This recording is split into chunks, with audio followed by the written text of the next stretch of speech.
నన్ను చాలా మంది అడుగుతుంటారు, సార్ మీరు ఎకనామిక్స్ నుంచి సైన్స్ వరకు, ఇంటర్నేషనల్ రిలేషన్స్ నుంచి లోకల్ ఇష్యూస్ వరకు అనేక విషయాలు మాట్లాడుతుంటారు, ఎలా ఇలాంటి అనేక విషయాలు మాట్లాడగలుగుతారు సార్, ఇలాంటి అనేక విషయాలు ఎలా నేర్చుకోగలుగుతారు సార్, ఎలా నేర్చుకుంటారు సార్, దీని వెనకాల ఉన్న ప్రిన్సిపల్స్ ఏంటి సార్ అని చాలా మంది అడుగుతుంటారు. అందుకే ఇవాళ ఆ టాపిక్ ఇవాళ తీసుకోవడంలో ఉద్దేశం అది. అంటే what is the art of learning, what is the science of learning. చాలా మంది నేర్చుకుంటారు కానీ ఆచరణలో రాదు. నాకు ఇప్పటికి గుర్తు, నేను చిన్నప్పుడు ఒక హాస్టల్లో ఉండేవాడిని. సో హాస్టల్లో ఉన్నప్పుడు ఆ రోజు మా రూమ్మేట్, ఇద్దరం క్లాస్మేట్స్, రూమ్మేట్ కూడా, ఆయన ఉదయమే 5 గంటలకు లేచి ఇంగ్లీష్ బట్టి పట్టేవాడు, లెసన్స్ అన్ని బట్టి పట్టేవాడు, గైడ్ లో పట్టుకున్న ఆన్సర్ సమ్మరీస్ అని. నేనేనాడు ఇంగ్లీష్ చదవలేదు. ఆఖరికి నాకు 74% వచ్చింది. అతనికి ఇంగ్లీష్ లో నాకు గుర్తున్నంత వరకు పాస్ కూడా కాలేదు. సో వాడు అడిగాడు, ఎట్లా నువ్వు మరో నేనేమో అసలు నువ్వు ఎన్నడూ ఇంగ్లీష్ చదవలేదు, నేను ఉదయాన్నే 5 గంటలకు లేచి గంట పైన ఇంగ్లీష్ బట్టి పట్టేవాడిని అంటే, నేను అన్నాను, నాకు చదవాల్సిన అవసరం రాలేదు, నువ్వు చదివి పెట్టావు కదా అన్న. కారణం ఏంటంటే అతను చదివింది నేను విన్నాను నిద్రలో, సగం నిద్రలో. అది నాకు అర్థమైంది, నేను నేర్చుకోగలిగాను, అతను నేర్చుకోలేకపోయాడు. అంటే నిజంగా చదివినవాడు నేర్చుకోలేకపోయాడు, అనుకోకుండా విన్నవాడు నేర్చుకోగలిగాడు. అంటే అర్థం ఏమిటి? అది నేర్చుకోవడం అనేది ఒక కళ, ఒక శాస్త్రం. చిన్నప్పుడు మా నాన్న ఇంగ్లీష్ ట్యూషన్లు చెప్పేవారు. మా అమ్మాయి ఆ ఇంగ్లీష్ ట్యూషన్లు వెనకాల నుండి వినేది. మా అమ్మ చదువుకోలేదు, పెద్దగా ఇంగ్లీష్ రాదు. కానీ వీళ్ళు ఇంగ్లీష్ లో మా నాన్న క్వశ్చన్ అడిగితే, ఫలానా ఒక టాపిక్ పైన మా అమ్మ ఆ క్వశ్చన్ తెలుగులో అర్థమై తెలుగులో ఆన్సర్ చెప్పేది. ఎందుకంటే ఆ రోజుల్లో ఇంగ్లీషు తెలుగు మీడియం విద్యార్థుల ట్యూషన్ చెప్పేటప్పుడు ఇంగ్లీష్లో చెప్పరు, ఇంగ్లీష్ని తెలుగులో చెప్తుంటారు. ఇంగ్లీష్ పాఠాన్ని తెలుగులో అర్థం చేయించి మళ్ళీ ఇంగ్లీష్ చెప్తుంటారు. సో మా అమ్మకు తెలుగులో అర్థం చేసేది అర్థమయ్యేది. అంటే ఆ ట్యూషన్ స్టూడెంట్స్ కన్నా వేగంగా మా అమ్మ అర్థం చేసుకునేది.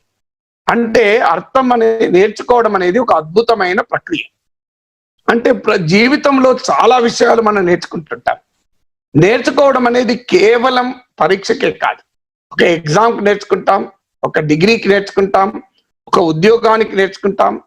అక్కడితో నేర్చుకోవడం ఆగిపోతుంది, అయిపోతుంది అని చాలా మంది అనుకుంటారు. కానీ నేర్చుకోవడం అనేది ఒక జీవిత కాలపు యాక్టివిటీ.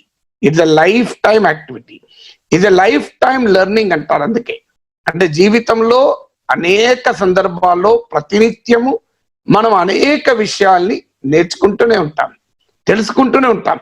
మీరు కొత్తగా ఉద్యోగంలో చేరారనుకోండి, ఆ ఉద్యోగంలో మెలకువలు నేర్చుకుంటాం, కొత్తగా ఒక నైపుణ్యాన్ని నేర్చుకుంటాం. కొత్తగా మీరు కొంత సంపాదించారనుకోండి, దాన్ని ఎలా రెట్టింపు చేయాలని ఇన్వెస్ట్మెంట్ నేర్చుకుంటాం. మీరు ఏదైనా ఎక్స్ట్రా కరిక్యులర్ యాక్టివిటీస్ ఉందనుకోండి, సంగీతమో, సాహిత్యమో, ఒక గార్డెనింగో, వాటిని నేర్చుకుంటాం. సో మీకు ఇంట్లో పొలం ఉంటే పంట పండించడం నేర్చుకుంటాం. ఏది లేకపోతే మీ ఇంటి చుట్టూ ఓ పూల మొక్కలు, పళ్ళ చెట్లు వేసుకున్నప్పుడు వాటిని ఎలా పెంచాలో నేర్చుకుంటాం. ఇంట్లో మీరు ఉద్యోగానికి ఒక్కరే వెళ్ళారు, ఇంకా పెళ్లి కాలేదనుకోండి, అమ్మ దగ్గర కూర్చొని వంట ఎలా చేయాలో నేర్చుకుంటాం. ఇలా నిరంతరం మనిషి నేర్చుకుంటూనే ఉంటాడు. ఒక వయసు దాటాక ఆధ్యాత్మిక ప్రపంచం గురించి నేర్చుకుంటాడు. ఎందుకంటే ఇక నేను ఎలాగో పోతాను అనే భావన మొదలైంది అనుకోండి, ఇంకొక 10 ఏళ్ళలో, 15 ఏళ్ళలో, 20 ఏళ్ళలో, 5 ఏళ్ళలో అనుకున్నాను అనుకోండి. సో ఈ ప్రాపంచిక జ్ఞానం సరిపోదు, నాకు ఆధ్యాత్మిక జ్ఞానం కావాలని కొంతమంది ముందు నుంచే నేర్చుకుంటారని. సో ఇలా అనుక్షణము, అనునిత్యము మనము అనేక విషయాల్ని నేర్చుకుంటూనే ఉంటాం. సో కొంతమంది చాలా వేగంగా నేర్చుకుంటారు, కొంతమంది లేట్ లెర్నర్స్ ఉంటారు, కొంతమంది ఫాస్ట్ లెర్నర్స్ ఉంటారు, ఎర్లీ లెర్నర్స్ ఉంటారు. ప్రతి ఒక్కరము కూడా అన్ని ఒకే వేగంగా నేర్చుకోం. మీరు ఒకటి, నేను ఉదాహరణకు నేను ఒక అర్థశాస్త్రాన్ని నేర్చుకున్నంతగా లాంగ్వేజెస్ నేర్చుకోలే. నాకు కొంతమంది లాంగ్వేజెస్ చాలా వేగంగా నేర్చుకుంటారు. మనం పివి నరసరావు గురించి ఉంటాం, 18 భాషలు నేర్చుకుంటాడు.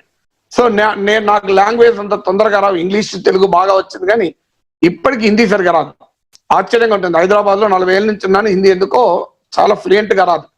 సో నన్ను హిందీ టీవీ ఛానల్ ఎప్పటికీ అడుగుతుంటాయి, సార్ మీరు హిందీలో మాకు డిస్కషన్ లోకి రావాలి సార్ అని. అంటే అది అన్ఫార్చునేట్లీ ఇప్పటి వరకు నేను చేయలేకపోయాను. ఫార్చునేట్లీ కొంత భారం తగ్గింది అనుకోండి. ఇప్పటికే Telugu TV channel, English TV ఛానళ్లతో తలపలిగిపోతుంది. హిందీ టీవీ ఛానల్ కూడా ఉండుంటే అది కష్టమే. మీరు గమనించండి, కొంతమంది చాలా ఫాస్ట్ గా ఒక చెన్నైకి ఒకసారి పోయేస్తే తమిళ నేర్చుకుంటారు, కేరళకు ఒకసారి టూర్కి వెళ్ళొస్తే వాళ్ళకి మలయాళం వచ్చేస్తుంది. సో ఇలా నేర్చుకుంటారు. అంటే ప్రతి మనిషి అన్ని ఒకే రకంగా నేర్చుకోలేడు. కొన్ని చాలా వేగంగా నేర్చుకోగలుగుతాడు, కొన్ని సరిగా నేర్చుకోలేడు. అంటే మన మానసిక స్థితి కూడా నేర్చుకోవడానికి ఒక కారణం. అందువల్ల ఇలా నేర్చుకునే దాన్ని ఒక అంశం పైన అయితే నేను ఇవాళ చెప్పేది ఏంటంటే, ఏదైనా ఒక అంశాన్ని నేర్చుకోవడానికి అనుసరించేటువంటి పద్ధతులు ఏంటి, what is the science of learning. మీరు ఏదైనా ఒక టాపిక్ మీద నేర్చుకోవాలి, ఎలా నేర్చుకుంటాం, దీనిపైన ఉండేటువంటి విధానం ఏంటి, పద్ధతులు ఏంటి అనేది నేను అంటే అనేక విజ్ఞానాన్ని మనం ఎలా మన సొంతం చేసుకోవాలి. ఎందుకంటే ఇది నాలెడ్జ్ ఎకానమీ అంటారు. అంటే ఇది విజ్ఞాన సమాజం. నాలెడ్జ్ ఎకానమీలో ప్రత్యేకత ఏంటి అంటే, విజ్ఞానమే పెట్టుబడి, విజ్ఞానమే శక్తి, విజ్ఞానమే గౌరవం, విజ్ఞానమే సాధికారికత, విజ్ఞానమే మనకు సమాజంలో ఒక స్థాయిని ఇస్తుంది, చివరకు సంతృప్తి కూడా విజ్ఞానమే ఇస్తుంది. అందుకే మనకు ఆధ్యాత్మిక ప్రపంచంలో కూడా ఈ అన్ని జ్ఞానాల ఆనందాల కన్నా బ్రహ్మానందం చాలా గొప్పది, బ్రహ్మ జ్ఞానం కనుక లభిస్తే బ్రహ్మానందం వస్తుంది అని చెప్పారు. సో అందువల్ల మోక్షానికి అనేక మార్గాల్లో ముఖ్యమైనది జ్ఞాన మార్గం. అంటే జ్ఞానం గనక నేర్చుకుంటే నీవు చేసే పనిని తపస్సు అందులో లగ్నమై నేర్చుకుంటే అది తపో జ్ఞానం అన్నారు. సో అందువల్ల తపస్సు అన్నా యోగం అన్నా వేరేదేమి లేదు. నీవు నేర్చుకోవడాన్ని సమర్థవంతంగా చేయడమే అది మోక్ష మార్గం అని కూడా ఆధ్యాత్మిక చింతనలో కూడా చెప్పారు. అందువల్ల what is the way of learning things, how to learn things, how to learn a subject. So అయితే ఇవాళ అనేక అంశాలు నేర్చుకోవడం ఒక్క లెక్చర్లో ఎవరము చెప్పలేం. నేను కూడా అన్ని అంశాలను నేర్చుకోవడం ఎలా అని ఆ టాలెంట్ కూడా ఉన్నాను కాదు. ఇప్పుడు కంప్యూటర్ భాషలు నేర్పడం నాతో కాదు. సో అన్ని అందరూ నేర్పలేరు.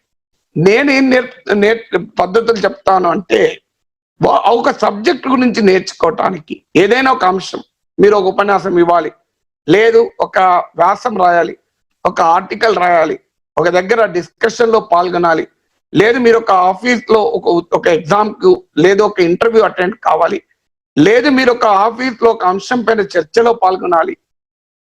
ఇలా ప్రతి అంశంలో కూడా నేర్చుకునే ప్రక్రియ, అంటే ఒక సబ్జెక్టును ఎలా నేర్చుకోవాలి, దాంట్లో మెలకువలు ఏంటివి అనేది ఇవాళ నేను మాట్లాడే అంశం. ఇందులో మొదటిది ఏంటంటే, లెర్నింగ్ అనేది చాలా మందికి ఉండే రాంగ్ నోషన్ ఏంటంటే, పుస్తకాలు చదివితేనే నేర్చుకోగలం, ప్రయోగశాలల్లో మాత్రమే నేర్చుకోగలమని. కానీ చాలా విజ్ఞానము అసలు ఏనాడు పుస్తకం చదవని వారు, ఏనాడు ఏ ప్రయోగశాలలో లేని వాళ్ళకు కూడా చాలా విషయాలు నేర్చుకుంటారు. మీరు ఉదాహరణకు మీ ఇంట్లో మీ అమ్మని చూడండి. మీ అమ్మ వంట చేస్తూ ఉంటుంది, శాకంలో ఉప్పు చివరనేస్తుంది కూర వండేటప్పుడు. ఆమెకు రసాయనిక శాస్త్రం తెలియదు. అలా సాల్ట్ ముందు వేస్తే బాయిలింగ్ పాయింట్ పెరుగుతుంది, తొందరగా ఉడకదు అని తెలియదు. కానీ తెలియకుండా ఆమె నేర్చుకున్నది విజ్ఞానాన్ని. ఒక గ్రామీణ స్త్రీ చెరువులోకి దిగి కుండను కానీ బిందెను కానీ పైకి లేపదు. ఆ చెరువు నీటి మీద ఇలా తీసుకొస్తుంది. ఆమెకు తెలుసు ఆ బరువు ఉండదు అది అని. కానీ ఆమెకు భౌతిక శాస్త్రం తెలియదు, ఆర్కిమిడిస్ సూత్రం తెలియదు. ఒక వాచ్మెన్ తన కాంపౌండ్ లో ఉన్న ఒక పెద్ద రాయిని తీసి పక్కకు పెట్టాలనుకోండి, ఒక గడ్డపార పట్టుకొచ్చి దాని కింద పెట్టి ఇలా అంటాడు. అతనికి కైనమాటిక్స్ తెలియదు, భౌతిక శాస్త్ర నియమాలు తెలియదు. ఇలా మనం ప్రపంచంలో అనేక మందిని చూడొచ్చు. ఓ కుమ్మరివాడికి కుండలు తయారు చేస్తాడు తప్ప దాని వెనకాల ఉన్న సూత్రాలు తెలియదు. అంటే నేర్చుకోవటం అనేది పుస్తకం ద్వారా మాత్రమే, ప్రయోగశాలలో మాత్రమే, డిగ్రీల ద్వారా మాత్రమే వస్తుంది అనుకుంటే పొరపాటు. మనకు చాలా మంది రాజకీయ నాయకులు చూస్తాం, వాళ్ళు పెద్దగా చదువుకోరు, పాతతర నాయకులు, కానీ వాళ్ళు ఇంగ్లీష్లో కూడా బాగా మాట్లాడగలుగుతుంటారు. ఎలా నేర్చుకుంటారు అంటే, there is a method in it. అందువల్ల ఫస్ట్ ఏంటి, అబ్జర్వేషన్. ఇప్పుడు ఒక చిన్న పిల్లలు మన ఇంట్లో చూడండి, ఒక 2 years బిడ్డలు చూడండి, 2 to 4 years 3 years, వాళ్ళు చాలా నేర్చుకుంటారు. ఎలా నేర్చుకుంటారు? Through observation. అంటే మనను అబ్జర్వ్ చేస్తూ వాళ్ళు నేర్చుకుంటారు. మనం చెడు పనులు చేస్తే చెడు పనులు నేర్చుకుంటారు, ఆ చిన్నపిల్లల ముందర మనం సిగరెట్ వెలిగిస్తున్నాం అనుకోండి, వాడు కూడా సిగరెట్ వెలిగించడం నేర్చుకుంటాడు. నాకు మా ఇంటి దగ్గర చిన్నప్పుడు ఒక ఆంగ్లో ఇండియన్ ఫ్యామిలీ ఉండేది. వాళ్ళ అబ్బాయి ఉండే, వాడి పేరు డెన్నిస్. అతను ఆ పొట్ట చీరితే అక్షరం రాదంటారు తెలంగాణ భాషలో. అంటే వాడికి ఏమీ రాదు, మా ఏజ్ వాడే, కానీ ఇంగ్లీష్ మాత్రం బ్రహ్మాండంగా మాట్లాడేవాడు. మాకందరికీ ఒక అనుమానం వచ్చేది, జనరల్ గా మనకోమో ఇంగ్లీష్ అనేది చాలా మందికి ఒక పెద్ద కష్టంతో కూడుకున్నది, కానీ ఆ డెన్నిస్ మాత్రం అద్భుతంగా ఇంగ్లీష్ మాట్లాడేవాడు. నేను మా నాన్న దగ్గరగా చూసాను, అడిగాను, ఏం నాన్న మనకి ఏమీ రాదు ఇంగ్లీష్ ఎట్లా వచ్చింది అంటే, ఏమీ రాని పలానోని తెలుగు ఎట్లా వచ్చింది రా అని అడిగాను. అంటే తెలుగు వాడి మాతృభాష కదా అని, వాడి మాతృభాష ఇంగ్లీష్ అందుకే వచ్చింది అన్నాడు. అంటే అప్పటిదాకా నాకు వెలగలే మైండ్లో, కరెక్టే కదా, మరి వాడు ఇంగ్లీష్ నేర్చుకున్న గ్రామర్ బుక్ పట్టుకొని వొకాబులరీ బుక్స్ పట్టుకొని నేర్చుకోలే, వాడు జీవితంలో అబ్జర్వేషన్లో ఇంగ్లీష్ వచ్చింది. అంటే observation is an wonderful tool for learning. మీరు కూడా ఏదన్నా, మీరు తమిళనాడులో పోయి మీరు ఉండండి మీ అమ్మతో పాటు, మీ అమ్మ చదువుకోకపోయినా తమిళం నేర్చుకుంటుంది. కారణం ఏంటంటే observation is a tool of learning. నేను ఎకనామిక్స్ ఏనాడు చదవలేదు, కానీ నేను ఎకనామిక్స్ ప్రాథమిక పాఠాలు చాలా చిన్నప్పుడు నేర్చుకున్నాను. ఎలా నేర్చుకున్నాను? ఎకనామిక్స్ పైన దట్టన్ సుందరం పుస్తకమో ఇంకో పుస్తకమో చదివి నేర్చుకోలేదు, అబ్జర్వేషన్లో నేర్చుకున్నాను. మీకు ఒక ఉదాహరణ చెప్తాను. ఇవాళ నేను మాట్లాడే చాలా ఎకనామిక్ కాన్సెప్ట్స్ ను నేను చాలా చిన్నప్పుడు స్కూల్లో చదువుకునే సమయంలో 10వ తరగతి కన్నా ముందే నేర్చుకున్నాను. ఎలా నేర్చుకున్నానంటే, నేను వేసవి సెలవుల్లో, దసరా సెలవుల్లో మా సొంత ఊరికి వెళ్ళేవాళ్ళం. మా నాన్నమ్మ వాళ్ళు ఉండేవారు అక్కడ. చాలా సార్లు ఖాళీగా ఉంటే ఆ ఊర్లో ఉన్న షాప్లో కూర్చునేవాడిని మాట్లాడుకుంటూ. షాప్కి వచ్చే వాళ్ళను పోయే వాళ్ళను జాగ్రత్తగా అబ్జర్వ్ చేసేవాడిని. నాకు ఆశ్చర్యం వేసేది. ఉదాహరణకు ఆ షాప్ చాలా చిన్న షాపు పల్లెటూరులో. ఒకరొచ్చి ఒకరోజు అటుకులు తీసుకెళ్లారు, ఇంకో రోజు అటుకుల్లో శర్కర వేసి ఇవ్వండి అని తీసుకున్నారు, ఇంకో రోజు అటుకుల్లో కారం కలపండి, ఇక్కడే తినేసి వెళ్ళిపోతాం సార్ అన్నారు, సేటు అన్నారు. ఇంకోసారేమో ఆ కారంలో ఇంత పుట్నాలు కూడా వేయండి సార్ అన్నారు. ఇంకో రొమ్మ కొద్దిగా ఆయిల్ కూడా వేయండి సార్ అన్నారు. ఇంకో రొమ్మ ఆనియన్ కూడా కట్ చేయండి వేయండి అన్నారు. ఓపిక్గా ఆ వ్యాపారి అన్నీ చేసిచ్చాడు. నేను అడిగాను, మీకు ఎందుకు ఇంత ఓపిక్గా చేస్తున్నారు? నాకేదో అటుకులు ఇచ్చేది పంపిస్తే అయిపోతుంది కదా అన్నాను. అంటే అప్పుడు నాకు అతను ఎక్స్ప్లెయిన్ చేశాడు, ఇలా ఇవ్వడం ద్వారా మాకు ప్రతి దాంట్లో లాభం ఉంటుంది సార్ అన్నాడు. అంటే అటుకులు అమ్మితే వచ్చే డబ్బుల కన్నా అటుకులు షుగర్ కలిపి అమ్మితే ఎక్కువ వస్తుంది సార్, అటుకులు బెల్లం కలిపి అమ్మితే ఎక్కువ వస్తుంది, అందులో కారం వేస్తే శర్కర వేయకుండా పోనీ కారం వేస్తామనుకోండి దానివల్ల కూడా వస్తుంది, దాంట్లో నూనె కలిపినప్పుడు నూనె వల్ల కూడా వస్తుంది, పుట్నాలు ఉల్లిగడ్డలు కలిపినప్పుడు వాటి వల్ల కూడా వస్తుంది. అంటే వాల్యూ అడిషన్ ఎకనామిక్స్ లో ఇది ఒక బేసిక్ ప్రిన్సిపల్. మీరు వాల్యూ అడిషన్ చేస్తున్న కొద్దీ లాభం పెరుగుతుంది. ఇవాళ రైతులకు లాభం రావాలి అంటే పశుపోషణ, డైరీ సెక్టార్ పెంచాలి, చేపలు పెంపకం నేర్పాలి, లేదు వాళ్ళు పాల ఉత్పత్తులు తయారు చేయడం, ఫుడ్ ప్రాసెసింగ్, అగ్రి బిజినెస్, ఇవన్నీ అని ఇప్పుడు చెప్తున్నాను. నేను చాలా సందర్భాల్లో చెప్తాను, మీరు ఒక నూలు అమ్మితే, అంటే దారానికి ముడి పదార్థమైన నూలు అమ్మితే కొంత వస్తాయి, కానీ దాన్ని దారంగా నేసినప్పుడు డబ్బులు ఎక్కువ వస్తాయి. ఆ దారాన్ని బట్టగా నేసినప్పుడు ఇంకా ఎక్కువ వస్తాయి. ఆ బట్ట పైన ఎంబ్రాయిడరీ వేస్తే మరీ ఇంకా ఎక్కువ లాభం వస్తుంది. ఆ ఎంబ్రాయిడరీని ఒక డ్రెస్ మెటీరియల్ గా కుడితే ఇంకా వస్తుంది. ఆ డ్రెస్ ను ఒక ప్యాక్ చేసి బ్రహ్మాండంగా అడ్వర్టైజ్ చేస్తే ఇంకా ఇంకా ఎక్కువ వస్తుంది. అంటే ఈ వాల్యూ అడిషన్ ప్రాసెస్ మొత్తంలో కూడా లాభం పెరుగుతూ ఉంటుంది. సో ఇది ఈ ఎకనామిక్స్ లో ఉన్న వాల్యూ అడిషన్. ఆనాడు చిన్నప్పుడు ఒక పల్లెటూరు షాప్ లో కూర్చొని ఆ వ్యాపారి తన దగ్గరికి వస్తున్న వారితో జరిపిన వ్యవహారంలో నేర్చుకున్నాను. ఇది ఎవరు చెప్పలే, నాకు అబ్జర్వేషన్. ఇంకొక ఉదాహరణ చెప్తాను. ఒకరోజు ఆ ఊర్లో ఉన్న ఒక బక్క చిక్కిన వ్యక్తి వచ్చి, సార్ నాకు ఈ ముఖానికి పూసుకుంటారు కదా సార్, పూసుకుంటే ఆడవాళ్ళు అందంగా కనబడతారని. అతను తెలియదు, మగవాళ్ళు పూసుకున్న అందంగానే ఉంటారు, అది కావాలి సార్ అన్నాడు. ఫేర్ అండ్ లవ్లీ గురించి అంటున్నాడో నాకు అర్థమైంది. అంటే ఆ వ్యాపారికి తీసిచ్చాడు. ఇచ్చిన తర్వాత నేను అడిగాను అతన్ని, ఆ కొనుక్కు ఎక్కునేవాడిని, నీకు ఎందుకే ఇది అవసరం వచ్చింది? అది ఏంటో కూడా నీకు తెలియడం లేదు, ఎందుకు అవసరం వచ్చింది అని అడిగాను. అంటే అప్పుడు చెప్పాడు, ఏమీ లేదు సార్, మేము ఎప్పుడు ఇట్లాంటివి కొనలేదు, వాడలేదు సార్. నాకు నిన్ననే బొగ్గుబాయిల కొలువు వచ్చింది సార్. అంటే అక్కడ coal mine area, coal mine లో పని వచ్చింది సార్. మొదటి నెల జీతం ఎత్తుకున్నాను సార్.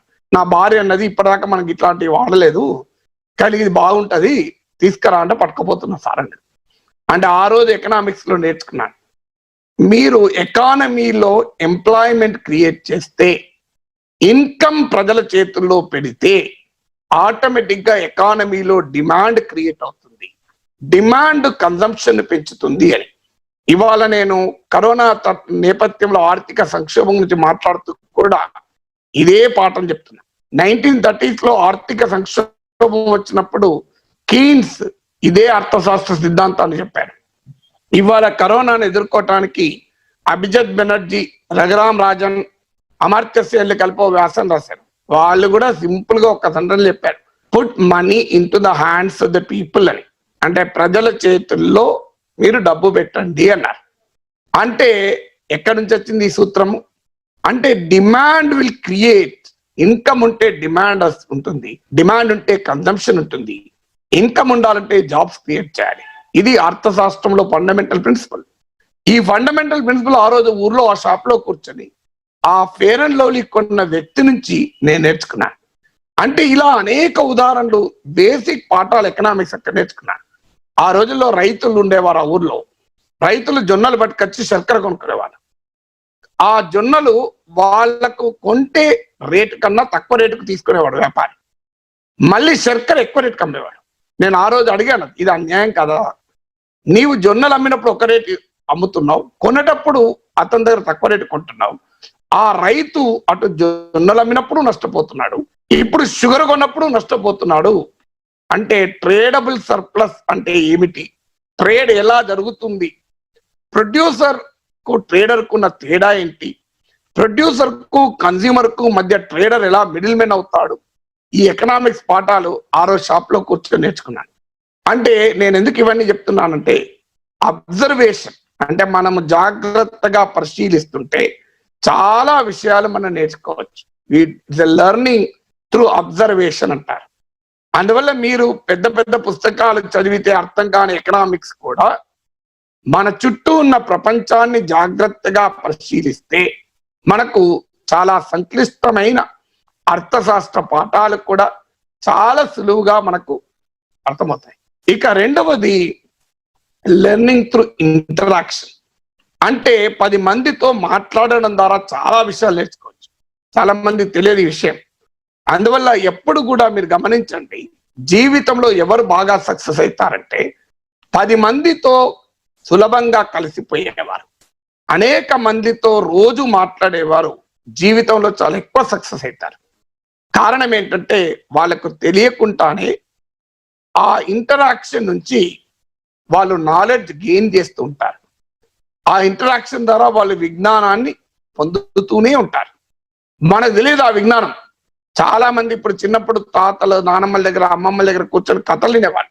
వాళ్ళకి తెలియకుండానే సంస్కారం అనే జ్ఞానాన్ని నేర్చుకునేవారు. సో నేర్చుకోవడం మనకు తెలియదు, ఇంటరాక్షన్ ద్వారా ఎలా నేర్చుకుంటాము. నాకు ఇప్పటికి గుర్తు, నాకు తెలుగు భాష ఎలా వచ్చింది అని అన్నప్పుడు నేను తెలుగు భాష పాఠాలు, తొలి పాఠాలు నేర్చుకున్నది ఎక్కడ అంటే, మేము చిన్నప్పుడు ఈ పురాణ కాలక్షేపాలు జరిగేది. మనకు కూడా తెలుసు, ఊర్లలో ఈ పండుగలు వచ్చినప్పుడు, సెలవులు వచ్చినప్పుడు పురాణ కాలక్షేపం, హరికథలు నడిచేవి. సో నాకు మొదలు తెలుగు భాష మీద ఆసక్తి హరికథల నుంచి వచ్చింది. ఇప్పటికీ హరికథలు అంటే నాకు చాలా ఆసక్తి, ఇప్పటికీ పౌరాణిక సినిమాలంటే ఆసక్తి. పురాణాలు, రామాయణ, మహాభారత, భాగవతాల నుంచి చాలా తెలుగు భాష నేర్చుకున్నాను నేను. అంటే అర్థం ఏంటి, ఇప్పటికీ మీరు నా వీడియోలో మీరు చూడండి, మహాభారతాన్ని అన్వయించి చెప్తూ ఉంటాను, రామాయణం అన్వయించి చెప్తూ ఉంటాను. ఎందుకంటే ఆ విజ్డమ్ అనేది మనకు ఇంటరాక్షన్ నుంచి వస్తుంది. అంటే నేను ఆ రోజు హరికథలకే పోయి ఉండకపోతే నాకు తెలుగు భాష మీద ఈ స్థాయిలో ఒక అవగాహన కానీ, ఆసక్తి కానీ, అభిరుచి కానీ ఉండేది కాదేమో. అందువల్ల లెర్నింగ్ త్రూ ఇంటరాక్షన్ అంటే మనం 10 మందితో మాట్లాడుతుంటే మనకు చాలా విషయాలు తెలుస్తాయి. నాకు ఇప్పటికీ గుర్తొక ఉదాహరణ, నేను ఉస్మానియా యూనివర్సిటీలో చదువుకుంటున్న రోజుల్లో మా హాస్టల్ ఒక స్వీపర్ అండి, అతను ఏమీ చదువుకోలేదు, రోజు వచ్చి మా రూములు ఉడిచిపోయేవాడు. బాగా ఎన్టీఆర్ అభిమాని. ఎన్టీఆర్ ను నాదెళ్ల భాస్కర్ రావు తిరుగుబాటు గవర్నర్ రామ్లాల్ తొలగించిన సందర్భంలో నా దగ్గరికి వచ్చాడు. వచ్చి నాకు తెలియక అడుగుతా సార్ ఒక విషయం అన్నాడు. వాస్తవంగా ఆయన చాలా తెలుసు అనిపించింది నాకు. ఏంటి అయ్యా చెప్పయ్యా అన్న. ఏమి లేదు సార్, నుయ్యిలో లోతు ఎంత ఉన్నదన్నది నుయ్యి తవ్వినోని కన్నా తెలుస్తుంది, అందులో దిగినోని కన్నా తెలుస్తుంది, ఈ ఒడ్డు మీద ఉండి చూసినోని తెలుస్తుందా సార్ అన్నాడు. నాకేంటయ్యా నువ్వు అడుగుతున్నది అర్థం కావడం లేదు అన్న. మళ్ళోసారి చెప్పాడు, ఏమీ లేదు సార్, నుయ్యిలో లోతు ఎంత ఉన్నది అన్నది నుయ్యి తవ్వినోని తెలుస్తుంది, వాడు తవ్విండి కనుక ఎంత లోతు తవ్విండవు, లేదు నుయ్యిలో దిగితే తెలుస్తుంది, ఈ ఒడ్డు మీదకి వెళ్ళి చూస్తే ఎట్లా తెలుస్తుంది సార్ అన్నాడు. అంటే మళ్ళోసారి చెప్పు నీ ప్రాబ్లం ఏంది అన్న. ఏం లేదు సార్, రామారావు ఎన్టీఆర్ కు ఈ మెజారిటీ లేదని అంటాడు కదా సార్ ఈ గవర్నరు, ఆయనకి ఎట్లా తెలుస్తుంది సార్, ఆయన అసెంబ్లీలో ఉన్నాడా అన్నాడు. కరెక్ట్ గా ఇదే విషయాన్ని ఎస్ఆర్ బొమ్మాయి కేసులో భారత సుప్రీం కోర్టు ఇదే విషయాన్ని చెప్పింది. The majority of a leader should be tested only in the legislature అని.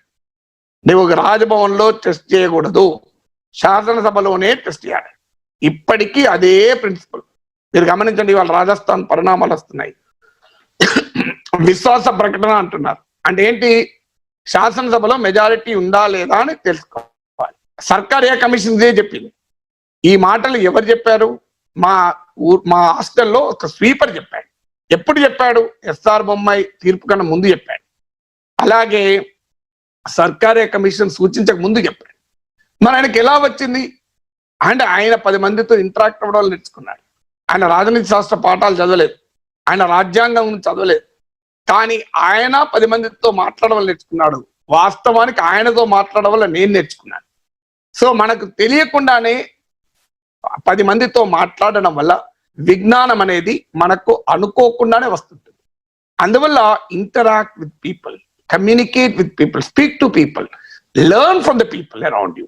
చాలా మంది ఒక చిన్న పిల్లల నుంచి కూడా మీరు నేర్చుకునే ప్రక్రియ అంటే ఎంత ఎక్కువ మందితో మీరు మాట్లాడతారో అంత అవగాహన వస్తుంది. నేను లాక్డౌన్ పీరియడ్ లో కూడా కొన్ని వీడియోలు పెట్టాను, మీరు చూడండి. ఒక గాజుల వ్యాపారి నాకు సిద్దిపేట దగ్గర నుంచి ఫోన్ చేశాడు, తన అనుభవం చెప్పాడు, దాని మీద ఒక వీడియో పెట్టాడు. అనంతపురం జిల్లా నుంచి ఒక చేనేత కార్మికుడు ఫోన్ చేసి చెప్పాడు, ఆయన అనుభవం మీద కూడా ఒక వీడియో పెట్టాడు. అంటే వాళ్ళు నాకు ఈ లాక్డౌన్ ఆర్థిక ప్రభావం గురించి ఒక పరిశోధన చేస్తే కూడా రానంత సమాచారం ఇచ్చారు. విజయవాడలో ఒక షాపింగ్ మాల్ మేనేజర్ ఒక షాప్ మేనేజర్ ఫోన్ చేశాడు. వాళ్ళతో మాట్లాడినప్పుడు నాకు అనేక విషయాలు అర్థమయ్యాయి, వాటి మీద వీడియోలు పెట్టాను. అంటే పెద్ద పెద్ద అర్థశాస్త్రవేత్తలు రాసిన వ్యాసాలలో కన్నా కూడా చాలా డీప్ ఇన్సైట్స్ వాళ్ళ ముగ్గురుతో మాట్లాడినప్పుడు వచ్చింది. అంటే that is called learning through interaction. మూడోది లెర్నింగ్ త్రూ ఆర్గ్యుమెంటేషన్. అంటే ఒక వాదన ద్వారా మనం చాలా విషయాలు నేర్చుకోవచ్చు.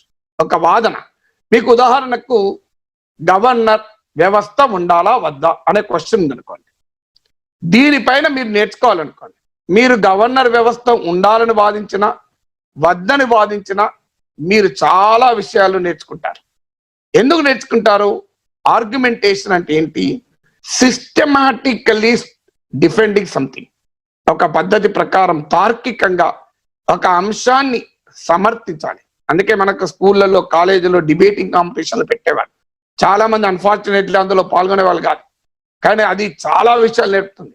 ఎందుకంటే నీవు ఈ విషయాన్ని మాట్లాడాలి అంటే ఆ విషయం గురించి చాలా నేర్చుకోక తప్పదు. నువ్వు ఆటోమేటిక్ గా ఆ వాదన చెయ్యాలి అంటే నువ్వు నేర్చుకోవాలి. ఏ వాదన కానీ, సినిమాలు సమాజానికి మంచిదా, చిన్న క్వశ్చన్ అనుకోండి, దాని మీద వాద ప్రతివాదాలు ఉంటాయి. సోషల్ మీడియా లాభ నష్టాలు ఏంటి, దాని మీద వాద ప్రతివాదాలు ఉంటాయి. సో ఈ వాద ప్రతివాదాల నుంచి విజ్ఞానం వస్తుంది. సో అందుకే మీకు పాత రోజుల్లో ఈ ఆధునిక అధ్యయన పద్ధతులు, బోధనా పద్ధతులు లేని రోజుల్లో మనకు ప్రాచీన భారతదేశంలో ఋషులు, పండితులు చాలా విషయాలు నేర్చుకునేవారు. ఎలా నేర్చుకునేవాళ్ళు?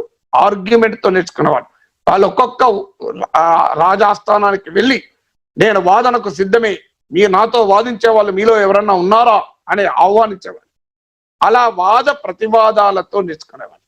మనం ఎప్పుడు కూడా ఒక పాయింట్ మీద వాదించేటప్పుడు ఏంటంటే మనలో ఉన్న బలహీనత మనకు అర్థమవుతుంది, మన గ్యాప్స్ ఇన్ నాలెడ్జ్ అర్థమవుతుంది. ఎదుటివాడు మనం కౌంటర్ చేస్తున్నప్పుడు మన వీక్నెస్ పాయింట్ ఏంటి, మనకి ఏ విషయంలో అవగాహన లేదు, ఎక్కడ అవగాహన లోపిస్తుంది అనేది అర్థమవుతుంది. అందువల్ల మీరు ఏ సబ్జెక్టు నేర్చుకోవాలన్నా కూడా ఆ సబ్జెక్ట్ లో ఒక కీలకమైన పాయింట్ తీసుకొని దానిపైన ఆర్గ్యుమెంటేషన్ చేయండి, ఫర్ అండ్ అగెన్స్ట్.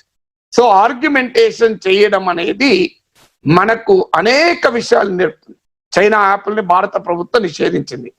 ఈ యాపిల్ నిషేధించడం మంచి చర్య కాదా? ఒక ఆర్గ్యుమెంటేషన్. చైనాతో శాంతి చేసుకోవాలా వద్దా? ఒక ఆర్గ్యుమెంటేషన్. సో ఇలా ప్రతి అంశంలో కూడా ఒక ఆర్గ్యుమెంట్ ద్వారా అనేక విషయాలు నేర్చుకోవచ్చు. అందువల్ల లెర్నింగ్ త్రూ ఆర్గ్యుమెంటేషన్.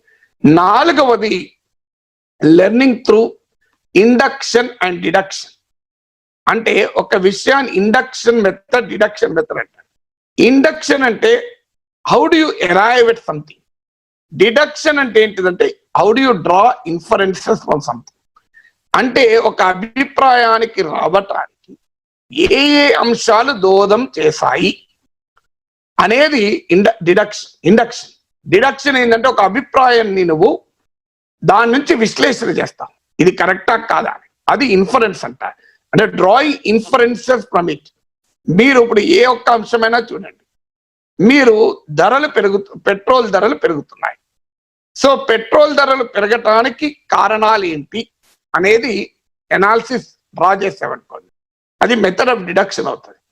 మీరు ఇండక్షన్ మెథడ్ ఏంటంటే మొదలు కారణాలన్నీ విశ్లేషించి దీని ద్వారా ధరలు పెంచడం పరిష్కారమా కాదా అని చర్చించామనుకోండి, అది ఇండక్షన్ మెథడ్ అయితే. సో అందువల్ల ఇండక్షన్ ద్వారా డిడక్షన్ ద్వారా అంటే కొన్ని అంశాల ద్వారా ఒక నిర్ణయానికి రావడం, ఒక నిర్ణయాన్ని సరైందా కాదా అని మనం దాన్ని విశ్లేషించడం. సో ఇది చాలా సింపుల్ భాషలో నేను చెప్తున్నాను. వాస్తవంగా పరిశోధన పద్ధతుల్లో ఇండక్షన్ డిడక్షన్ అనేది ఒక పెద్ద కాన్సెప్ట్. కానీ సామాన్యుడి భాషలో చెప్పేది మీరు either through induction or deduction you can learn something. ఇక ఐదవది ఏంటి అంటే మీకు లెర్నింగ్ త్రూ ఎక్స్పెరిమెంటేషన్. మీకు ఇప్పటిదాకా నేను 4 చెప్పాను. 1 అబ్జర్వేషన్ చెప్పాను, 2 ఇంటరాక్షన్ చెప్పాను, 3 ఆర్గ్యుమెంటేషన్ చెప్పాను, 4 ఇండక్షన్ డిడక్షన్ చెప్పాను, 5వది ఏంటంటే ఎక్స్పెరిమెంటేషన్. ఏది అయినా ప్రయోగం ద్వారా నేర్చుకోవడం చాలా గొప్ప విషయం. అన్ఫార్చునేట్లీ మన విద్యా వ్యవస్థ ఆ ప్రయోగాత్మక విద్యా వ్యవస్థగా ఉండదు. ఉదాహరణకు మీ క్లాస్లో ఫోటోసింథసిస్ నేర్పుతుంటారు. సో ఫోటోసింథసిస్ నేర్పుతున్నప్పుడు బోర్డు మీద గీసి దాన్ని చూపెట్టి నేర్పుతుంటారు. దానికన్నా కూడా మీకు ఇంట్లో ఒక చెట్టు పెట్టి ఆ చెట్టు ఒక సీడ్, ఒక గింజ తీసుకొని దాన్ని భూమిలో నాటి దాని నుంచి ఎలా మొక్క పైకి వస్తుంది అని నేర్పారనుకోండి, మనకు తెలియకుండానే అనేక అంశాల విజ్ఞానాన్ని నేర్చుకుంటాం. ఇప్పుడు కొత్త కాన్సెప్ట్ ఏంటంటే సిలబస్ డిగ్రీలు కూడా లేని యూనివర్సిటీలు ఉండాలి అని అంటున్నారు. అంటే there is no syllabus, there is no course, there is no degree, there is no teaching. నీ ఒక ప్రాబ్లం తీసుకుంటావు, ఆ ప్రాబ్లంను స్టడీ చేయడం ద్వారా, సాల్వ్ చేయడం ద్వారా నీవు ఆటోమేటిక్గా అనేక అంశాలు నేర్చుకుంటూనే ఉంటావు. దానికి ఏ పర్టికులర్ పాయింట్ ఉండదు. సో అలా ఉదాహరణకు నేను ఎకనామిక్స్లో స్టూడెంట్ను. నేను ఎకనామిక్స్లో స్టూడెంట్ అయినప్పుడు నాకు సిలబస్ ఉండదు, డిగ్రీ ఉండదు, కోర్స్ ఉండదు. వ్యవసాయాన్ని లాభసాటిగా ఎలా చేయాలి, నేను 2 ఎకరాలు తీసుకుంటాను, ఆ 2 ఎకరాల్లో పంటలు పండిస్తూ ఉంటాను. సో పండించడం ద్వారా నేను అనుభవంలో నేర్చుకుంటాను. అంటే నాలెడ్జ్ త్రూ ఎక్స్పెరిమెంటేషన్. అందుకే ఇవాళ ఇప్పుడు అభిజిత్ బెనర్జీకి నోబెల్ బహుమతి వచ్చింది. ఎలా వచ్చిందంటే ర్యాపిడ్ ఆర్సిటీస్, క్లినికల్ ట్రయల్స్. ఇప్పుడు ఎలాగైతే మనకు వ్యాక్సిన్ ర్యాండమైజ్డ్ క్లినికల్ ట్రయల్స్, ఇప్పుడు మనకి ఎలాగైతే వైద్య శాస్త్రంలో క్లినికల్ ట్రయల్స్ అంటారు, అంటే ఇప్పుడు వ్యాక్సిన్ మన నిమ్స్ లో కూడా కొంతమంది పేషెంట్లపై ప్రయోగించి అది కరెక్ట్ గా పనిచేస్తుందా లేదా అని టెస్ట్ చేసి ఫైనల్ గా వ్యాక్సిన్ ప్రిస్క్రైబ్ చేస్తారు. ఎకనామిక్స్ లో కూడా ర్యాండమైజ్ క్లినికల్ ట్రయల్స్ అనే కాన్సెప్ట్ అని ప్రవేశపెట్టారు. ఆయన ఏం చేశాడంటే ఒక ప్రభుత్వ విధానం, ఒక పబ్లిక్ పాలసీ ఇనిషియేటివ్ మంచిదా చెడ్డదా అనేది ప్రయోగాత్మకంగా చేశాడు. ఉదాహరణకు టీకా మందులు ఇవ్వడం అనే ప్రోగ్రామ్, ఇమ్యునైజేషన్ వ్యాక్సినేషన్ ప్రోగ్రామ్ రాజస్థాన్లో ఈ ప్రయోగం చేశారు. ముందు వ్యాక్సిన్ ఇస్తామంటే రెస్పాన్స్ అంతగా రాలే, అంటే బాగా వెనుకబడిన పేదరికం ఉన్న ప్రాంతంలో టెస్ట్ చేశారు. కానీ తర్వాత ఒక స్కీమ్ పెట్టారు, మీరు గనక మీ బిడ్డలకు వ్యాక్సిన్ వేసుకుంటే మీకు ఇంకో 5 కిలోల కందిపప్పు ఇస్తామని. దాంతో భారీగా జనం వచ్చి బిడ్డలకు వ్యాక్సినేషన్ ఇచ్చారు. అంటే ఒక సంక్షేమ పథకం, ఒక ఇన్సెంటివ్ అనేది ఒక మంచి కార్యక్రమానికి ప్రజల్ని ప్రోత్సహిస్తుంది అని ఆయన ప్రూవ్ చేశాడు. ఇలా అనేక ఆర్థిక భావనల్ని ఫీల్డ్ మీద ఎక్స్పెరిమెంట్ చేసి దానికి గాను ఆయనకు నోబెల్ బహుమతి వచ్చింది. అంటే ప్రయోగాత్మక అర్థశాస్త్రం, ఎకనామిక్ థియరీస్ అనేది సిద్ధాంతీకరించడం కాదు, క్షేత్రస్థాయిలో ప్రయోగించి దాని ఎఫికసీ ఏంటి, ఎలాగైతే వైద్య శాస్త్రంలో క్లినికల్ ట్రయల్ ద్వారా ప్రయోగిస్తారో అలా ఇక్కడ కూడా ప్రయోగించాలి అనే పద్ధతిని ఆయన మొదలు పెట్టారు. సో ఇది లెర్నింగ్ త్రూ ఎక్స్పెరిమెంటేషన్. ఆరవది లెర్నింగ్ త్రూ ఎపిస్టమాలజికల్ అప్రోచ్ అంటారు. ఎపిస్టమాలజీ అంటే థియరీ ఆఫ్ నాలెడ్జ్. ఎప్పుడు కూడా విజ్ఞానం, శాస్త్రం కొన్ని మనకు విషయాలు తెలుస్తుంటాయి. ఇప్పుడు ఉదాహరణకు నేను హిందూ పేపర్ చదువుతున్నాను, 30 ఏళ్ళుగా హిందూ పేపర్ చదువుతున్నాను. మరి నేను హిందూ పేపర్ ఎందుకు చదువుతున్నాను, ఎందుకు మారతలేను? ఎవరికి తెలియదు ఆన్సర్, నా దగ్గర కూడా ఉండదు. మీరు ఈనాడు పేపరే చదువుతున్నారు, 30 ఏళ్ళుగా ఈనాడు పేపరే చదువుతున్నారు, మరి మీరు ఎందుకు మారతలేరు? దీనికి ఆన్సర్ ఏంటి అంటే నాలెడ్జ్లో థియరీస్ ఉంటాయి.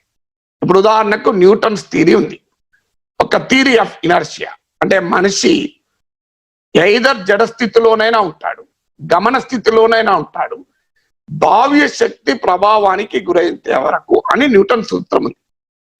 అంటే every body continues to be in the state of rest or of uniform motion unless acted upon by an external force అని.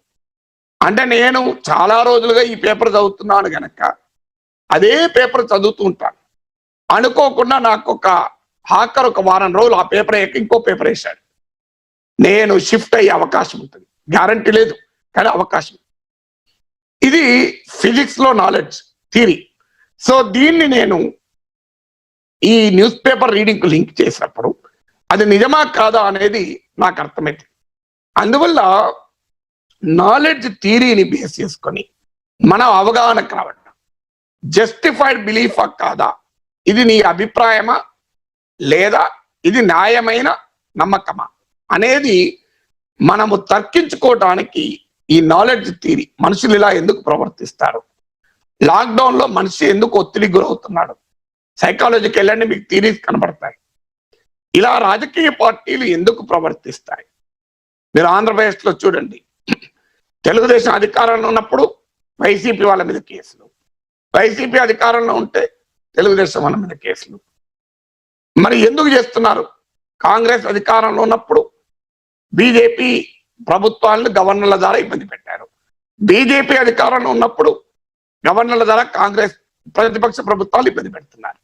ఇలా ఎందుకు బిహేవ్ చేస్తారు అంటే స్టాన్ఫోర్డ్ ప్రిజన్ ఎక్స్పెరిమెంట్ అని సైకాలజీలో ఒక స్టడీ ఉంది.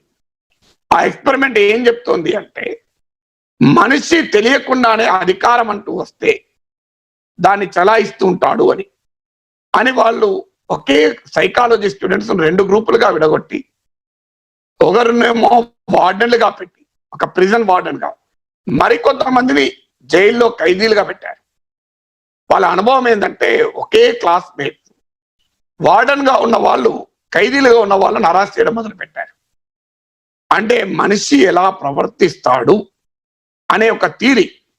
అంటే ఇలా థియరీ నుంచి, అంటే విజ్ఞానంలో అభివృద్ధి అయిన నాలెడ్జ్ నుంచి మన అనుభవాల్ని మనము ప్రయోగాత్మకంగా చూడడం, దీన్ని ఎపిస్టమాలజికల్ అప్రోచ్ అంటారు.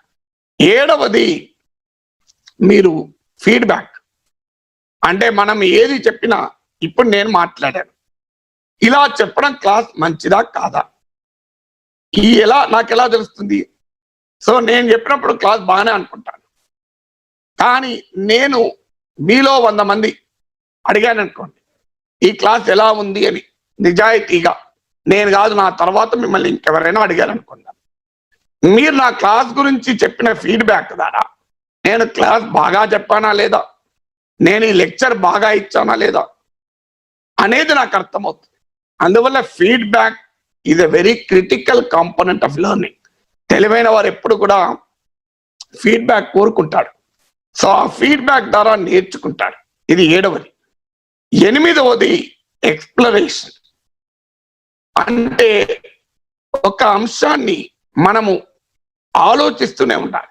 ఒక ideas we learn ideas through exploration. అంటే ఆలోచించడం, దీనికి ఇంకేం కారణమై ఉంటుంది, ఇది ఎందుకు ఇలా అయింది. ఎక్స్ప్లరేషన్ కు బేసిక్ ప్రిన్సిపల్ ఏంటంటే ask as many questions as possible. మీరు అనేక ప్రశ్నలు వేసుకుంటూనే ఉండాలి. ఎన్ని ప్రశ్నలు వేసుకుంటే అంత విజ్ఞానాన్ని మీరు ఎక్కువగా పొందటానికి అవకాశం వస్తుంది. అంటే as you go on asking questions, you will learn more and more. అందువల్ల ఎక్స్ప్లోరేషన్ అనేది ఒక కీలకమైనటువంటి సాధనం. అందువల్ల లెర్నింగ్ కు రకరకాల పద్ధతులు ఉంటాయి. సో ఇలా విజ్ఞానాన్ని నేర్చుకోవటానికి అనుసరించేటువంటి అనేక పద్ధతులు మనకు ప్రూవెన్ పద్ధతులు ఉన్నాయి. మీరు ఇలా వీటిని గనక ఉపయోగించుకోగలిగితే మీరు ఏ విషయాన్నైనా చాలా సులభంగా నేర్చుకోవచ్చు. ఇప్పుడు కూడా విమర్శ కూడా ఒక ఆపర్చునిటీ టు లెర్న్. అంటే నేను ఆర్గ్యుమెంటేషన్ అని చెప్పాను ఒక పాయింట్. ఆర్గ్యుమెంటేషన్ లో ఒక ఇంపార్టెంట్ పాయింట్ ఏంటి అంటే మన అభిప్రాయాన్ని సిస్టమాటిక్ గా డిఫెండ్ చేసుకోవడం ఎంత ముఖ్యమో ఎదుటి ఆర్గ్యుమెంట్ కౌంటర్ చేయడం కూడా అంతే ముఖ్యం. దాన్నే పాలమిక్స్ అంటారు ఇంగ్లీష్ లో. అలాంటప్పుడు ఎప్పుడు కూడా ఒక నాలెడ్జ్ ఎప్పుడు వస్తుంది, నీ సిద్ధాంతానికి నీవు ప్రతిపాదిస్తున్న అంశానికి భిన్నమైంది ఎదుటి వాళ్ళు ఏం చెప్తున్నారు, దానికి నీవిచ్చే రీజనింగ్ ఏంటి.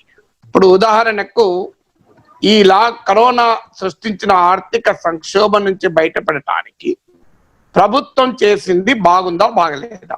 ఇప్పుడు ఆత్మనిర్భర్ భారత్ అని ఉంది. నా అభిప్రాయంలో ఆత్మనిర్భర్ భారత్ చాలా పరిమితమైన ఇంటర్వెన్షన్ అని, నేను ఇది పరిమితమైన చర్య మాత్రమే అని చెప్పటానికి కారణమైన అంశాలన్నింటినీ నేను నేర్చుకోవాలి, తెలుసుకోవాలి. అదే సమయంలో ఆత్మనిర్భర్ భారత్ ఒక అద్భుతమైన చర్య, దీని ద్వారా భారతదేశ ఆర్థిక వ్యవస్థ బాగా పుంజుకుంటుంది అనే అభిప్రాయం ఉన్న వాళ్ళు కూడా ఉంటారు. వాళ్ళు కూడా ఈక్వల్లీ నాలెడ్జబుల్. నాకెంత నాలెడ్జ్ ఉందో బహుశా చాలా మందిలో నాకన్నా ఎక్కువ నాలెడ్జ్ కూడా ఉండొచ్చు. అందువల్ల నా పర్సెప్షన్ ను అంగీకరించే సమాచారమే నేను నేర్చుకుంటే నేను ఎప్పుడు కూడా సగం నాలెడ్జే ఉంటుంది. నా క్రిటిక్స్ చెప్తున్న అంశాలకు కూడా నేను తెలుసుకోవాలి. అంటే ఆత్మనిర్భర్ భారత్ చాలా మంచి ఇంటర్వెన్షన్ అని చెప్పేవారు ఏ కారణాలు చెప్తున్నారు, అందువల్ల ఆ కారణాలు నిజమా కాదా. ఉదాహరణకు వారు చెప్పారు మేము 10% GDP ఈ ఎకనామిక్ ప్యాకేజ్ పైన ఖర్చు పెడుతున్నాం అని సమర్థించేవారు అంటున్నారు. నేను ఇది కాదు అని క్వశ్చన్ చేయగలిగితే నా దగ్గర సమాచారం ఉండాలి. నేను ఇది కాదు, ఇది రియల్ గా 10% కాదు, ఇందులో అత్యధిక భాగము బ్యాంకు రుణాలే, కొన్నోమో ఆల్రెడీ ఉన్న స్కీముల్ని రీప్యాకేజ్ చేశారు, కన్సాలిడేట్ చేసి ఇచ్చారు, కొన్నోమో తర్వాత చెల్లించాల్సింది ఇప్పుడు చెల్లిస్తున్నారు. ఉదాహరణకు PM కిసాన్ ఇన్స్టాల్మెంట్ ముందు ఇచ్చారు అని నేను తెలుసుకోవాలి. నేను ఈ సమాచారం ఎప్పుడు తెలుసుకుంటాను, నా క్రిటిక్స్ యొక్క ఒపీనియన్ తెలిస్తేనే దాన్ని కౌంటర్ చేసే క్రమంలో చాలా నాలెడ్జ్ నేర్చుకుంటాను. అందువల్ల ఎప్పుడు కూడా ఆర్గ్యుమెంటేషన్ లో కీలకం ఏంటి అంటే ఆర్గ్యుమెంటేషన్ లో 2 భాగాలు ఉంటాయి. ఒకటి defending our opinion, 2 countering the adverse opinion. So ఈ క్రిటికల్ అడ్వర్సోరియల్ థింకింగ్ అంటారు. సో ఈ క్రిటికల్ అడ్వర్సోరియల్ థింకింగ్ ఉన్నవారే డెవలప్ అవుతారు. అందువల్ల ఆర్గ్యుమెంట్ లో విమర్శకు చాలా విలువ ఉంది. విమర్శకులను వద్దనుకుంటే ఆ ఆర్గ్యుమెంట్ బలపడదు. అందువల్ల నాలెడ్జ్ అక్విజిషన్ లో కీలకమైనది ఏంటంటే వాదన ఎంత ముఖ్యమో ప్రతివాదన కూడా అంతే ముఖ్యం, అంతకన్నా ఎక్కువ ముఖ్యం. ప్రతివాదన ఉన్నప్పుడే నీ విజ్ఞానానికి ఆ వెలుగు వస్తుంది. అంటే బంగారము ఆ షైనింగ్ రావాలంటే రబ్ చేస్తారు. సో అలా షైనింగ్ రావాలి అంటే నీకు కావలసినటువంటి ప్రక్రియ ఏదైతే ఉంటుందో బంగారం గోల్డ్ స్మిత్ దగ్గరికి పోతే, అలాగే మన విజ్ఞానానికి షైనింగ్ ఎప్పుడు వస్తుంది అంటే ప్రతివాదనను మనం కౌంటర్ చేసే అవగాహన మనకు ఉన్నప్పుడే వస్తుంది. అది 9వది ఏంటంటే ఎక్స్ప్రెషన్. వ్యక్తీకరణ ద్వారా నాలెడ్జ్ పెరుగుతుంది. చాలా నేర్చుకోవచ్చు. ఇప్పుడు నీవు ఒక అంశాన్ని చదివినప్పుడు నేర్చుకున్న దానికన్నా దాన్ని వ్యక్తీకరించేటప్పుడు నీ అవగాహన లోపాలు బయటపడతాయి. వ్యక్తీకరణ 2 రకాలు ఉంటాయి, రిటర్న్ అండ్ ఓరల్. ఒక నువ్వు భావ ప్రకటనను మౌఖికంగానైనా చెప్పచ్చు, రాతపూర్వకంగా చెప్పచ్చు. అందుకే రైటింగ్ ప్రాక్టీస్ కావాలి, స్పీకింగ్ ప్రాక్టీస్ కావాలి. ప్రతి ఒక్కరు గనక రైటింగ్ ను, ఇప్పుడు స్టడీస్ ఏం చెప్తున్నాయంటే ప్రపంచవ్యాప్తంగా వైద్య శాస్త్ర పరిశోధనలు కూడా ఏం చెప్తున్నాయంటే లెర్నింగ్ అనేది, రైటింగ్ అనేది అనారోగ్యాల నుంచి కూడా బయటకు వస్తుంది. టర్మినల్ క్యాన్సర్ లాంటి ఇల్నెస్ ఉన్న వారు కూడా ఒక రైటింగ్ అలవాటైతే, అంటే వారు ఏదో ఒక రాయడం అలవాటైతే వారు తమ అనారోగ్య భారం నుంచి రిలీఫ్ పొందుతారని. అంటే దీన్నే బుద్ధిస్ట్ ఫిలాసఫీలో మైండ్ఫుల్నెస్ అంటారు. సో జర్నలిజాన్ని మైండ్ఫుల్నెస్ ను కలిపి ఒక కొత్త ప్రక్రియ డెవలప్ అవుతుంది. అంటే writing is an very big psychological relief. అంటే ఇట్స్ ఎ స్ట్రెస్ బస్టర్. మీరు రాయడం అనేది ఒక స్ట్రెస్ బస్టర్, ఒక క్రియేటివ్ థింకింగ్ ని పెంచుతుంది. రాసేటప్పుడు మనిషి అనుకోకుండా చాలా ఆలోచిస్తాడు, ఇమాజినేషన్ పెరుగుతుంది. నెల్లూరులో ఒక ప్రయోగం జరిగింది. ప్రభుత్వ పాఠశాల పిల్లల్ని, అంటే పెద్దగా భాషా పరిజ్ఞానం కూడా తెలియని పిల్లల్ని, పేద పిల్లల్ని సముద్రం దగ్గరికి తీసుకెళ్లి ఈ సముద్ర కెరటాలను చూసి నీవు ఏమనుకుంటున్నావో రాయండి అని అడిగారు. అందులో ఒక బిడ్డ ఏనాడు కవిత్వం రాయడు బిడ్డ ఇలా రాశాడు, ఓ సముద్రమా, నీవు ఇలా రోజు మా అమ్మలాగా ఎందుకు ఏడ్చి పడుతున్నావు అన్నాడు.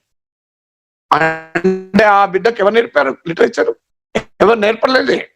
అంటే ఆ ఎక్స్ప్రెషన్ నుంచి మీకు నాలెడ్జ్ వస్తుంది.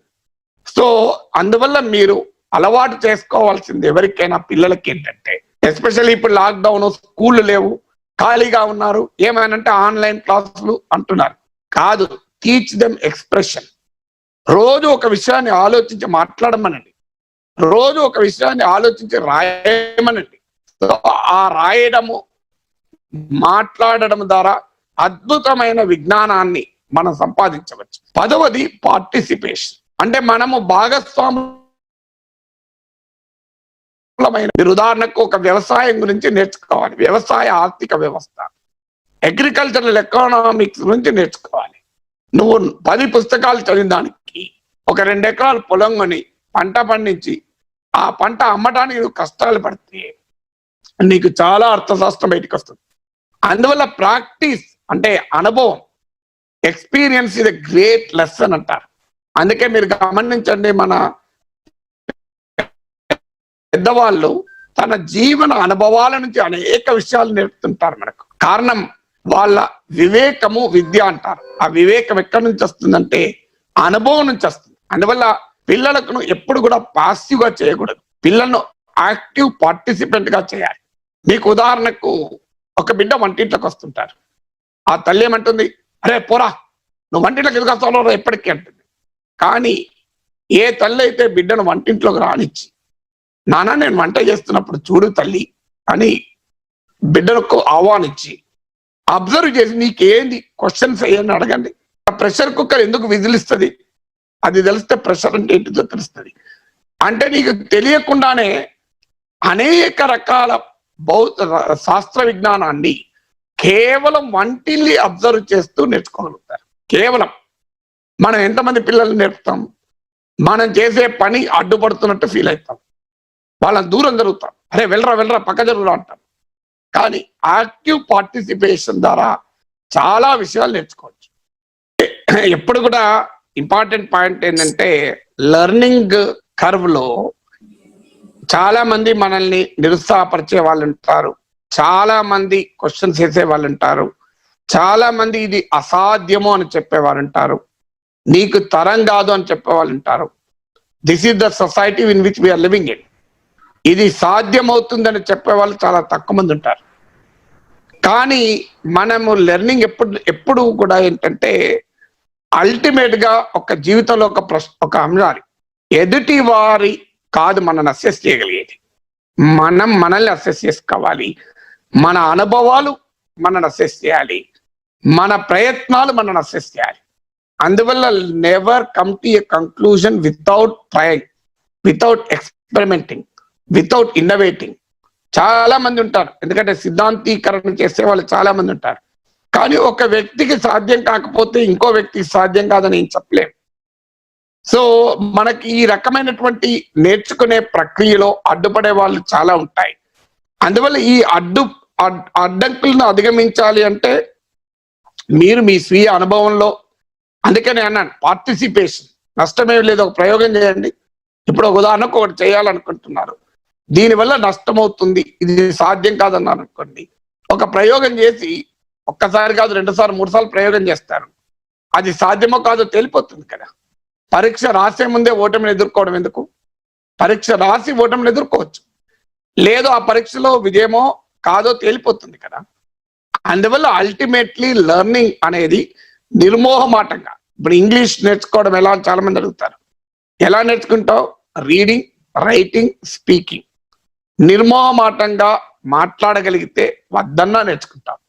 అందువల్ల ప్రయత్న దశలోనే ఆపేవాళ్ళు ఆపకూడదు, ఆపే వాళ్ళను మనం దూరం పెట్టాలి.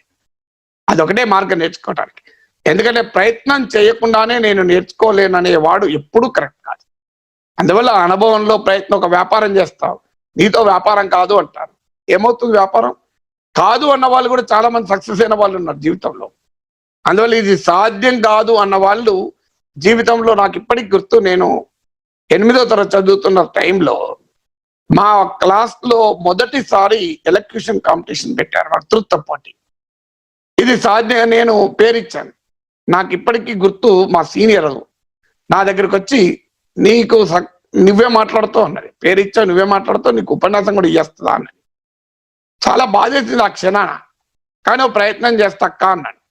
కానీ నాకే ఫస్ట్ ప్రైజ్ వచ్చిన తర్వాత. అంటే నేను గనక ఆమె భయపెట్టింది కదా, నాకు రాదు అన్నది కదా అని వదిలేసి ఉంటే నేను ఇవాళ ఇంత పెద్ద విశ్లేషకుని అయ్యేవాడిని కాదు, ఉపన్యాసకుని అయ్యేవాడిని కాదు. అమితాబ్ బచ్చన్ తొలి సినిమాకి వెళ్ళినప్పుడు కేఏ అబ్బాస్ రాస్తాడు ఒక రాష్ట్రంలో, అమితాబ్ బచ్చన్ నాకు సినిమాలో పాత్ర కావాలని అడిగితే, ఇంత పొడుగున్నావు నీకెవడు ఇస్తాడయ్యా, ఇంత హైట్ ఉంది అని అన్నారట. తర్వాత ఆయన భారత సినీ పరిశ్రమలోనే టాలెస్ట్ హీరో అయ్యాడు. అంటే అలా ఆయన గనక ఆ మొదటి రోజే నిరుత్సాహపడి ఉంటే ఇవాళ మన అమితాబ్ బచ్చన్ కోల్పోయేవాళ్ళం. ఇలా చాలా మంది ఉన్నారు. అంటే ఒక లెర్నింగ్ కర్వ్ లో బిగినింగ్ స్టేజ్ లోనే చాలా మంది నిరుత్సాహపరిచే వాళ్ళు ఉంటారు. జస్ట్ ఇగ్నోర్ దెమ్, అదొకటే మార్గం.